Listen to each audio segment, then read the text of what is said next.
Sudah ada escape dan logo jempol sudah berwarna biru. Selanjutnya materi 3 itu sudah discover dan suka. Assalamualaikum anak-anak, selamat pagi. Ketemu lagi dengan saya Ibu Ida Rahmawati dalam mata pelajaran biologi. Bagaimana kabar anak-anak hari ini? Semoga semua dalam keadaan sehat walafiat. Tetap jaga kondisi, cuci tangan, pakai masker, dan tidak berdekatan atau jaga jarak aman. Baik anak-anakku sekalian, pada kesempatan hari ini kita akan belajar tentang materi mitosis. Apa yang kalian ketahui tentang mitosis? Coba sambil kita lihat di lingkungan kita sekitarnya. Pernahkah kalian melihat pohon jambu yang dicangkok? Kemudian pernahkah kalian melihat pohon tebu?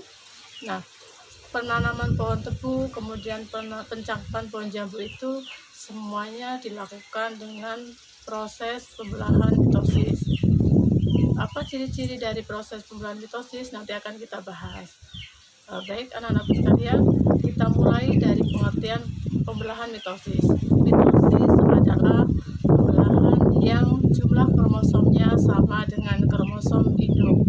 Kemudian pembelahan mitosis terjadi pada dua hal, yaitu pada masa pertumbuhan dan pada reproduksi aseksual, seperti yang saya contohkan tadi pada tanaman tebu dan pada tanaman jambu.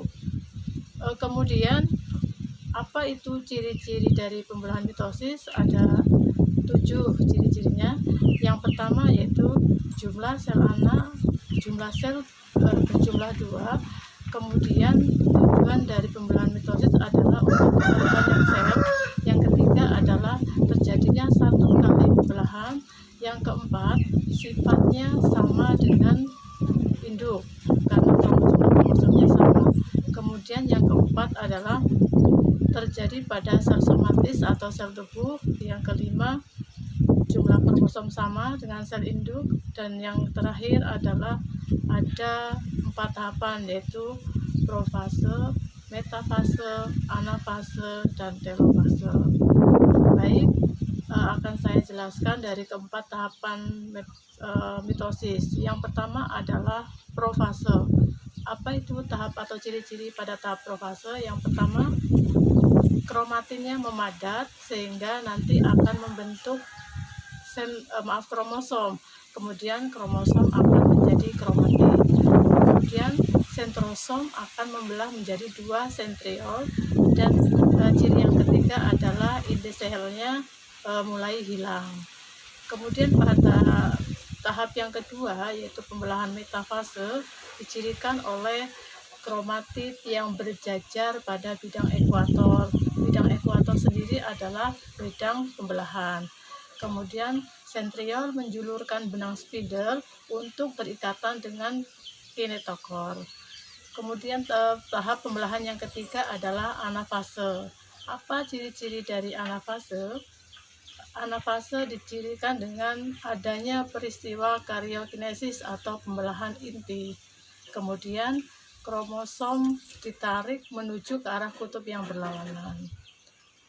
Tahap pembelahan selanjutnya adalah telofase.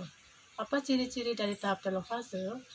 Telofase dicirikan oleh 1. Inti sel sudah mulai terbentuk kembali, kemudian sentriol kembali lagi menjadi sentromere. Nah, tahapan yang terakhir adalah tahap istirahat atau disebut sebagai tahapan interfase. Dari tahapan interfase sendiri ada 3 bagian atau 3 tahapan. Yang pertama adalah gap 1. Gap 1 yaitu pertambahan volume sel. Kemudian yang kedua adalah sintesis atau pembentuk replikasi DNA dan sintesis protein. Yang ketiga adalah gap 2 atau pembentukan organel dan sel anakan. Demikian video pembelajaran pada pagi hari ini, dan mari kita simpulkan dari pembelahan mitosis ada 4, yaitu profase, metafase, anafase, dan telfase. Kemudian ciri-cirinya mulai dari jumlah sel ada 2, tujuannya untuk memperbanyak sel, 1 kali pembelahan, sifatnya sama dengan induk, terjadi pada sel tubuh, jumlah kromosom sama dengan induk, dan ada 4 tahapan tadi. Demikian pembelajaran pada pagi hari ini. Jangan lupa like dan subscribe pada video ini. Saya akhiri. Assalamualaikum warahmatullahi wabarakatuh.